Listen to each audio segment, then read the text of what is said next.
Naipay kadagiti Agrarian Reform Beneficiaries iti Cordillera tinasurok inamagasot at titulo ti lote ti daga asuksukayanda babaan iti Department of Agrarian Reform. Naipaaypay dagiti daduma aman nalon or naipaayanpay dagiti daduma aman nalon iti makinarya iti panagtalon. At the report ni Anjel Kim Pengosro.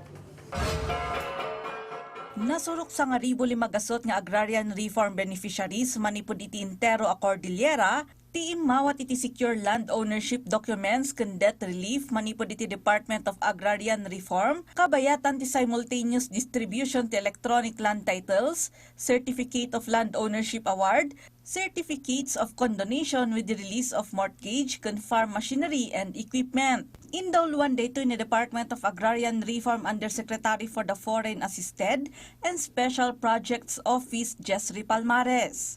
Manipod iti 625 e-titles ken CLOA ana ipaay, ti probinsya ti Kalinga ti addaan iti kangatuan a bilang a 416 land titles.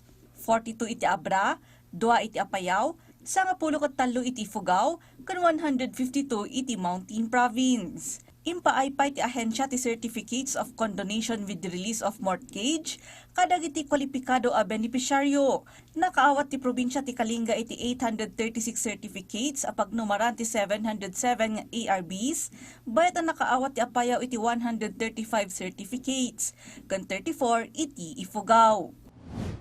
And now,